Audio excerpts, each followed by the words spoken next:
আসসালামু আলাইকুম। আমরা আলোচনা করছি পঞ্চপাণ্ডব নিয়ে।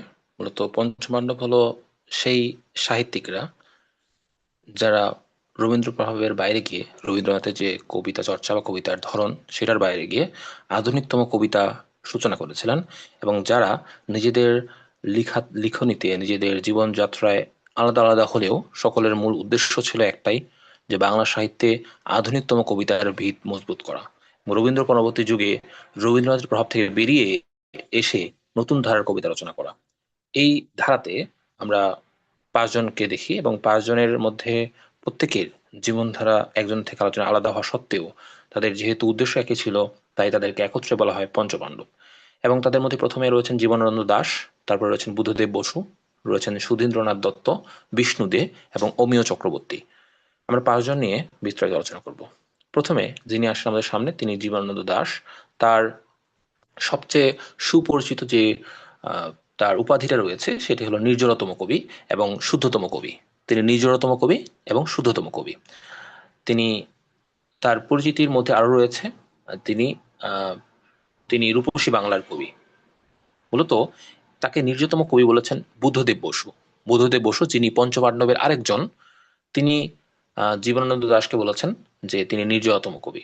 এবং অন্নদাশঙ্কর রায়, যিনিও একজন বিখ্যাত সাহিত্যিক, তিনি জীবনানন্দ দাশকে বলেছেন শুদ্ধতম কবি।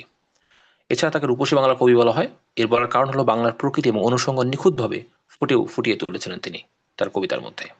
আধুনিক বাংলা কবিতার সবচেয়ে জনপ্রিয় এবং শক্তিমান এই কবির প্রথম কাব্যগ্রন্থে নজরুলের প্রভাব থাকলেও পরে তিনি সম্পূর্ণ নিজস্ব পথ তৈরি করেছিলেন। তো তাকে রূপসী বাংলার কবি বলার কারণ আমরা বুঝতে পেরেছি, তার উপাধিগুলো বুঝতে পেরেছি, এবং তার কোন উপাধি কে দিয়েছে সেটা বুঝতে পেরেছি। তাকে নিজতম কবি বলা হয়, এবং এবং অন্নদা শঙ্কর রায় তাকে শুদ্ধতম কবি বলেছেন। আমরা জীবন্ত দাশের যে কালজয়ী সৃষ্টি সমূহ সেগুলো একটু দেখি। তার কাব্যগ্রন্থের মধ্যে রয়েছে ঝরা পালক, যেটি তার প্রথম কাব্যগ্রন্থ। এটি 1927 সালে প্রকাশিত হয়েছে। এছাড়া ধূসর পাণ্ডুলিপি, তার আধুনিক কবি হিসেবে আত্মপ্রকাশ ঘটে এই ধূসর পাণ্ডুলিপির মাধ্যমে, 1936 সালে প্রকাশিত হয়েছে। বনলতা সেন, তার শ্রেষ্ঠ গীতিকাব্য এবং বিশ্বমানের কবিতা নাটোরের বনলতা সেন, আমরা সকলেই কম বেশি এটি জানি। এটি 1942 সালে প্রকাশিত হয়েছে, এবং রূপসী বাংলা 1957 সালে প্রকাশিত হয়েছে। এটি মৃত্যুর পর প্রকাশিত হয়েছে তার। তাহলে তার কাব্যগ্রন্থ আমরা চারটা জানলাম: ঝরা পালক, ধূসর পাণ্ডুলিপি, বনলতা সেন এবং রূপসী বাংলা। প্রশ্ন যদি আসে যে নিচের কোনটি জীবনানন্দ দাশের কাব্যগ্রন্থ নয়, বা কাব্যগ্রন্থ কোনটি, অথবা নিচের কোনটি জীবনানন্দ দাশের কাব্যগ্রন্থ, কিংবা আহ উম, ঝরা পালক কোন ধরনের সাহিত্য, কাব্যগ্রন্থ, নাটক, গদ্য, উপন্যাস? তো এটা কাব্যগ্রন্থ। তাহলে ঝরা পালক, ধূসর পাণ্ডুলিপি, বনলতা সেন এবং রূপসী বাংলা, এই চারটা হচ্ছে জীবনানন্দ দাশের কাব্যগ্রন্থ। এর মধ্যে ঝরা পালক হচ্ছে প্রথম কাব্যগ্রন্থ। ধূসর পাণ্ডুলিপিতে তিনি আধুনিক কবি হিসেবে আত্মপ্রকাশ করেছেন, এবং বনলতা সেন তার শ্রেষ্ঠ গীতকাব্য এবং বিশ্বমানের কবিতা। রূপসী বাংলা তার মৃত্যুর উপরে প্রকাশিত হয়েছে।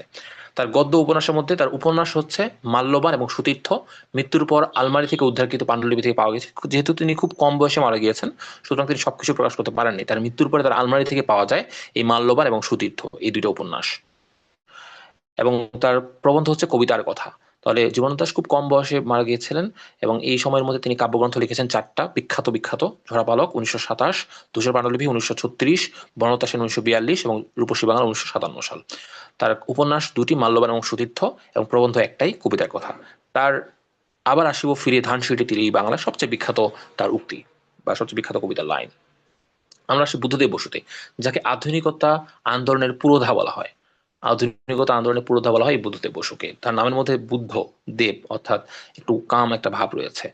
আহ, তার সম্পাদকীয় অবদান খুবই গুরুত্বপূর্ণ। তিনি ঐতিহাসিক কবিতা, যে পত্রিকাটি পত্রিকার নামই ছিল কবিতা, এটি 1935 সালে প্রকাশিত হয়েছিল। এই পত্রিকা তিনি সম্পাদনা করতেন। এটা খুবই গুরুত্বপূর্ণ একটি কবিতা। 30-এর কবিদের মূল প্ল্যাটফর্ম ছিল এই কবিতা পত্রিকাটি। তাহলে কবিরা, অর্থাৎ এই যে পঞ্চপাণ্ডব ছাড়া বাকি যারা রয়েছে, ইনারা তো আছেনই, পাশাপাশি বাকি যে কবিরা রয়েছেন, এই কবিরা নিজেদের কবিতা প্রকাশের জন্য একটা প্ল্যাটফর্ম দরকার ছিল। এই প্ল্যাটফর্মটা তৈরি করেছিলেন এই বুদ্ধদেব বসু তার কবিতা পত্রিকাটির মাধ্যমে। তার সাহিত্যকর্ম কি কি? তার সাহিত্যকর্মের মধ্যে রয়েছে কাব্যগ্রন্থ হচ্ছে মর্মবাণী। খেয়াল করবো, পঞ্চপাণ্ডবের সবাই কিন্তু কবিতা বেশি রচনা করেছেন, সুতরাং তাদের কাব্যগ্রন্থই বেশি থাকবে খুব স্বাভাবিকভাবেই। তাহলে বুদ্ধদেব বসুর কাব্যগ্রন্থগুলো কি কি? মর্মবাণী, যেটি তার প্রথম কাব্যগ্রন্থ। তাহলে জীবনানন্দ দাশের প্রথম কাব্যগ্রন্থের নাম আমরা একটু আগে দেখলাম। জীবনানন্দ দাশের প্রথম কাব্যগ্রন্থের নাম কিন্তু ঝরাপালক। আর বুদ্ধদেব বসুর প্রথম কাব্যগ্রন্থের নাম হচ্ছে মর্মবাণী। এবং এছাড়া রয়েছে বন্দির বন্দনা, দ্রৌপদীর শাড়ি। তিনটি কাব্যগ্রন্থ পাইলাম আমরা বুদ্ধদেব বসুর: মর্মবাণী যেটি প্রথম, এরপর বন্দির বন্দনা, এবং দ্রৌপদীর শাড়ি। তো উপন্যাস একটি, তিথিদোর, এটি মনস্তাত্ত্বিক উপন্যাস। প্রশ্ন আসবে তিথিদোর কোন ধরনের তিথিদোর? তিথিদোর এই উপন্যাসটি কে লিখেছেন? বুদ্ধদেব বসু লিখেছেন। এবং আরেকটা উপন্যাস রয়েছে রাত ভরে বৃষ্টি। তাহলে যে বুদ্ধদেব বসু দুইটি উপন্যাস পেলাম, একটা তিথিদোর যেটি মনস্তাত্ত্বিক উপন্যাস, এবং আরেকটি উপন্যাস হচ্ছে রাত ভরে বৃষ্টি। তার নাটক রয়েছে তপস্বী ও তরঙ্গিনী। কার নাটক? বুদ্ধদেব বসুর নাটক তপস্বী ও তরঙ্গিনী। এবং কলকাতা ইলেকট্রা হচ্ছে কে লিখেছেন? বুদ্ধদেব বসু লিখেছেন। তাহলে বুদ্ধদেব বসু সবচেয়ে গুরুত্বপূর্ণ একটা লাইন যদি আমরা জানতে চাই, সেটা হচ্ছে তিনি কবিতা নামে একটি পত্রিকা সম্পাদনা করতেন। এটি 1935 সালে সম্পাদনা করেছিলেন। এছাড়া তার কাব্যগ্রন্থের মধ্যে রয়েছে মরবাণী, বন্দির বন্দনা, দ্রৌপদীর শাড়ি। উপন্যাস রয়েছে তিথিদোর, যেটি একটি মনস্তাত্ত্বিক উপন্যাস, রাত ভরে বৃষ্টি, ও রাত ভরে বৃষ্টি। এবং নাটকের মধ্যে রয়েছে তপস্বী ও তরঙ্গিনী এবং কলকাতার ইলেকট্রা। আসি সুধীন্দ্রনাথ দত্ত, যাকে ধ্রুপদী রীতির সাধক বলা হয়। একটু আগেই যখন পেলাম বুদ্ধদেব বসু, তিনি আধুনিকতা আন্দোলনের পুরোধা। এবং পুরোধা কেন? কারণ তিনি যেহেতু কবিতা পত্রিকাটার মাধ্যমে সবাইকে একটা প্ল্যাটফর্ম দিয়েছিলেন। এবং সুধীন্দ্রনাথ দত্ত তিনি ধ্রুপদী রীতির সাধক। এটা আমরা পরে বুঝবো ধ্রুপদী রীতিটা কি, পরবর্তীতে ব্যাখ্যাতে আমরা বুঝবো। তো এই সুধীন্দ্রনাথ দত্ত তার কবির বৈশিষ্ট্যগুলোকে ছিল, তিনি বাংলা সাহিত্যের সবচেয়ে বেশি শব্দ সচেতন কবি ছিলেন সুধীন্দ্রনাথ দত্ত। তার নামের শুরুতে আসে সু এবং তারপর সুধী। তার মানে তিনি অনেক সুন্দর করে শব্দ চয়ন করতেন, অর্থাৎ সবচেয়ে বেশি শব্দ সচেতন ছিলেন, অর্থাৎ কোথায় কোন শব্দ ব্যবহার করা জরুরি প্রত্যেকটা শব্দ নিয়ে তিনি সচেতন থাকতেন। তিনি যুক্তিবাদী ছিলেন এবং এবং এবং নাস্তিক্যবাদের অনুসারী ছিলেন। তিনি নাস্তিক ছিলেন এবং যুক্তিবাদী ছিলেন। এবং কবিতায় ধ্রুপদী বা ক্লাসিক্যাল রীতি এবং এবং কঠোর ছন্দে বিশ্বাসী ছিলেন। তার কথা হচ্ছে কবিতা খুবই হার্ড অ্যান্ড ফাস্ট রুল মানতে হবে, কবিতাকে খুব ছন্দগুলো খুব কঠোর হতে হবে, এবং ধ্রুপদী বা ক্লাসিক্যাল রীতি তিনি প্রবর্তক। সুধীন্দ্রনাথ দত্ত সম্পর্কে আমরা প্রথমত তার পরিচয় সম্পর্কে জানছি, যে তিনি ছিলেন খুবই সবচেয়ে বেশি শব্দ সচেতন। তিনি যুক্তিবাদী ছিলেন এবং নাস্তিকবাদের অনুসারী ছিলেন। তিনি ধ্রুপদী এই রীতির অনুসারী ছিলেন, অর্থাৎ ক্লাসিক্যাল নীতির অনুসারী ছিলেন, এবং কঠোর ছন্দে বিষয় ছিলেন। উল্লেখযোগ্য কাজ কি? তিনি একটা পত্রিকা সম্পাদনা করতেন, নাম হচ্ছে পরিচয়। তাই কবিতা নামের যে পত্রিকাটা সেটা সম্পাদনা করতেন সুধীন্দ্রনাথ, সেটা সম্পাদনা করতেন বুদ্ধদেব বসু। আর পরিচয় নামে যে পত্রিকাটা সেটা সম্পাদনা করতেন সুধীন্দ্রনাথ দত্ত। এইটা মনে রাখা যায় এইভাবে, যে পরিচয় পত্রিকাটা কেন সুধীন্দ্রনাথ দত্ত প্রকাশিত করতেন, কারণ তিনি আসলে খুব যুক্তিবাদী ছিলেন এবং তিনি নাস্তিক্যবাদের অনুসারী ছিলেন, এবং তিনি খুব কঠোর নীতি। তার মানে তার নিজের পরিচয় সম্পর্কে তিনি সচেতন ছিলেন, কিংবা অনেকের পরিচয় সম্পর্কে তিনি সন্ধিহান ছিলেন। সুতরাং পরিচয় নামে যে পত্রিকা সেটি সম্পাদনা করতেন সুধীন্দ্রনাথ দত্ত। 1931 সালে প্রকাশিত হতো। খেয়াল করো, এটি 1931 সালে প্রকাশিত হতো, এবং কবিতা নামক যে পত্রিকাটি 1935 সালে প্রকাশিত হতো, যেটি প্ল্যাটফর্ম ছিল একটা। এবং সুধীন্দ্রনাথ দত্তের যে শ্রেষ্ঠ কাব্য সেটা হচ্ছে অর্কেস্ট্রা, যেটি 1935 সালে প্রকাশিত হয়েছে। এটি বিরহ বেদনামূলক প্রেমের কাব্য। অর্কেস্ট্রা কে লিখেছেন? সুধীন্দ্রনাথ দত্ত। শ্রেষ্ঠ কাব্য। তার অন্যান্য কাব্যের মধ্যে রয়েছে তন্নি, এটি একটি সন্ধি বিচ্ছেদ করা যায়, তনু যোগ ই, তন্নি। এরপর রয়েছে ক্রন্দশী, সংবর্ত। হ্যাঁ, ক্রন্দশী, সংবর্ত। ওকে, তার মানে আমরা সুধীন্দ্রনাথ দত্তের উল্লেখযোগ্য কাজের মধ্যে রয়ে দিলাম, তিনি পত্রিকা সম্পাদনা করেছেন পরিচয় নামে। তার শ্রেষ্ঠ কাব্য হচ্ছে অর্কেস্ট্রা, এবং অন্যান্য কাব্যের মধ্যে রয়েছে তন্নি, কন্দ্রশ্রী এবং সংবর্ত। তার উদ্ধৃতি খুবই বিখ্যাত একটা উদ্ধৃতি আছে, যে অন্ধ হলে কি প্রলয় বন্ধ থাকে, অন্ধ হলে কি প্রলয় বন্ধ থাকে। এটি সংবর্ত নামক যে তার কাব্য রয়েছে সেটার একটা উক্তি এটি, যে অন্ধ হলে কি প্রলয় বন্ধ থাকে। তো আমরা সুধীন্দ্রনাথ দত্তের ধ্রুপদী রীতির সাধক তিনি, তার সম্পর্কে জেনে নিলাম। এবার আমরা দেখবো বিষ্ণুদে, যাকে মার্কসনীয় দর্শন এবং জনজীবনের কবি বলা হয়। মূলত মার্কসবাদে বিশ্বাস করতেন এই বিষ্ণুদে, এবং তাকে জনজীবনের কবি বলা। যেহেতু মার্কসবাদ মানে বোঝায় হচ্ছে ইকুয়ালিটি, শুধু ইকুয়ালিটি না, মানে সবাই সমান। আহ সমাজে কোনো ধনী দরিদ্র বৈষম্য থাকবে না, সবাই সমান হবে। সুতরাং জনজীবনের কবি তাকে এই জন্যই বলা হয়। খুব লজিক্যাল এটা। তার দর্শনের প্রভাবটা কি? তিনি মার্কসীয় দর্শনে বিশ্বাসী ছিলেন। তার কবিতায় টি.এস. ইলিয়টের প্রভাবটা খুবই গুরুত্বপূর্ণ ছিল। টি.এস. ইলিয়ট কে? টি.এস. ইলিয়ট হচ্ছে ইংরেজি সাহিত্যের খুবই গুরুত্বপূর্ণ একজন কবি। যিনি লিখেছেন দ্য ওয়েস্টল্যান্ড, যেটি মডার্ন ডে লিটারেচারের সবচেয়ে গুরুত্বপূর্ণ কবিতাগুলোর মধ্যে একটা, 1921 সালে প্রকাশিত হয়েছে। এছাড়া তিনি লিখেছেন the love song of J Alfred Prufrock, এটিও খুব গুরুত্বপূর্ণ, টি.এস. ইলিয়টের লেখা, এবং এটার জন্য তিনি নোবেল প্রাইজ পেয়েছিলেন কিন্তু। তো টি.এস. ইলিয়টের প্রভাবটা খুবই বেশি গুরুত্বপূর্ণ বিষ্ণুদের উপরে। এবং পুরাণ, সমসাময়িক রাজনীতি এবং মধ্যবিত্তের যে সংকট, এটাই তার কবিতা, তার কাজের মধ্যে স্পষ্ট। ওকে, এবার বিষ্ণুদের সাহিত্যকর্ম দেখি। তার প্রথম যে কাব্য সেটা হচ্ছে উর্বশী ও আর্টেমিস, 1932 সালে প্রকাশিত হয়েছে। তাহলে বিষ্ণুদের প্রথম কাব্য কোনটি? উর্বশী ও আর্টেমিস, 1932 সালে প্রকাশিত হয়েছে। তার শ্রেষ্ঠ কাব্য কিন্তু স্মৃতি সত্তা ভবিষ্যৎ, 1963 সালে প্রকাশিত হয়েছে। স্মৃতি সত্তা ভবিষ্যৎ তার শ্রেষ্ঠ কাব্য। তাহলে শ্রেষ্ঠ কাব্য স্মৃতি সত্তা ভবিষ্যৎ। তিনি অনুবাদ করেছেন ইলিয়ডের কবিতার সার্থক অনুবাদক। যেহেতু তিনি টি.এস. ইলিয়ডের খুব বড় একজন মানে খুবই বড় একজন অনুসারী ছিলেন, এই জন্য তার ইলিয়ডের কবিতা সার্থক অনুবাদক হিসেবে বিষ্ণুদের নাম রয়েছে। তিনি 1971 সালে জ্ঞানপীঠ পুরস্কার লাভ করেন, এটা স্মৃতি শিক্ষা ভবিষ্যতের জন্য, যেটি তার শ্রেষ্ঠ কাব্য, এটার জন্য তিনি জ্ঞানপীঠ পুরস্কার লাভ করেন। খুবই গুরুত্বপূর্ণ মানে খুবই সম্মানীয় একটা পুরস্কার এটি। তাহলে বিষ্ণুদেবকে বলা হচ্ছে মার্ক্সবাদীয় দর্শন এবং জনজীবনের কবি। তার প্রথম কাব্য হচ্ছে উর্বশী ও আর্টেমিস এবং শ্রেষ্ঠ কাব্য হচ্ছে স্মৃতি রক্ষা স্মৃতিসত্তা ভবিষ্যৎ, এর জন্য তিনি কিন্তু পুরস্কার পেয়েছেন এবং পুরস্কার হচ্ছে জ্ঞানপীঠ পুরস্কার। এবং তিনি ইলিয়ডের কবিতার সার্থক অনুবাদক। আমরা দেখব অমিয় চক্রবর্তী।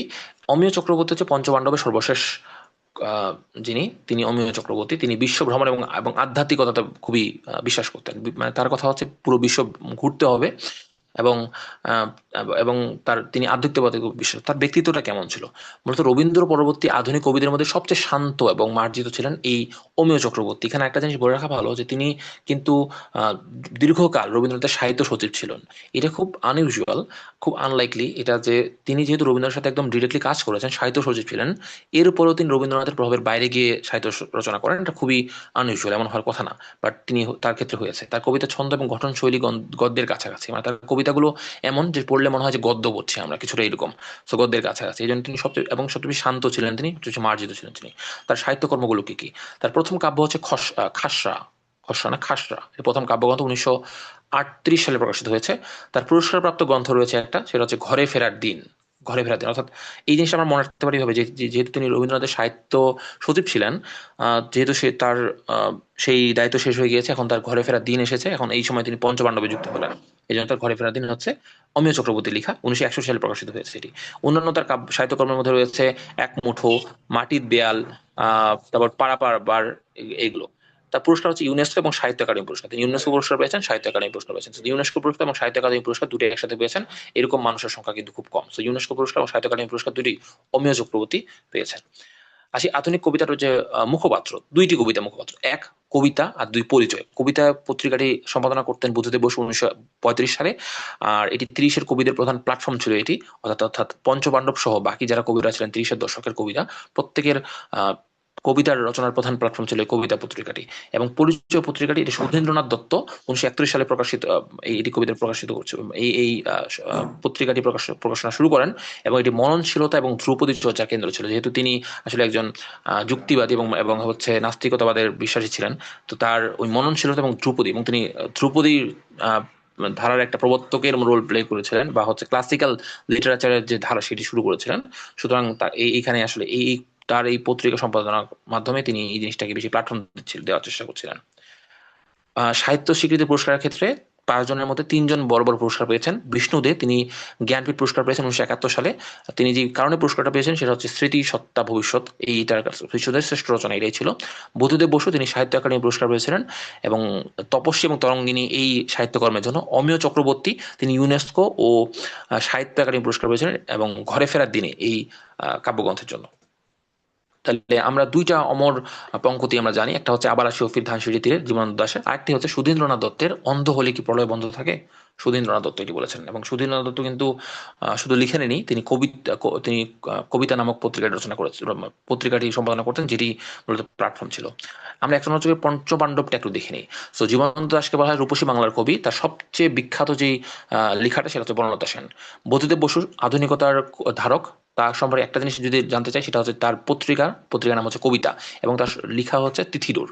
সুধীন্দ্রনাথ দত্ত, তিনি ধ্রুপদী কবি, তার পত্রিকা হচ্ছে পরিচয়। তাহলে বুদ্ধদেব বসুর একটু আগে একটু ভুল বলছিলাম, তাহলে বুদ্ধদেব বসুর পত্রিকা হচ্ছে কবিতা, আর সুধীন্দ্রনাথ দত্তের পত্রিকা হচ্ছে পরিচয়। এবং তার সবচেয়ে বিখ্যাত যে লেখাটা সেটা হচ্ছে অর্কেস্ট্রা। বিষ্ণুদেব, যাকে বলা হয় মার্ক্সীয় কবি, তার টি.এস. ইলিয়টের প্রভাব রয়েছে তার মধ্যে, এবং তার সম্পর্কে সবচেয়ে বিখ্যাত যেই তার লেখাটা সেটা হচ্ছে স্মৃতি সত্তা ভবিষ্যৎ, এর জন্য তিনি পুরস্কার পেয়েছিলেন। এবং অমিয় চক্রবর্তী, তিনি সচিব কবি, তার সবচেয়ে বিখ্যাত লেখাটা হচ্ছে ঘরে ফেরার দিনে। সো আধুনিক কবিতার স্থায়ী ভিত রচনা করার জন্য রবীন্দ্র পরবর্তী যুগে বাংলা কবিতাকে যারা বিশ্বমানের উচ্চতায় নিয়ে গিয়েছিলেন, তারাই এই পঞ্চপাণ্ডব, এবং তাদের হাত ধরেই বাংলা সাহিত্যে আধুনিকতার প্রকৃত যাত্রা শুরু হয় বলে বিশ্বাস করা হয়। ধন্যবাদ। আসসালামু আলাইকুম।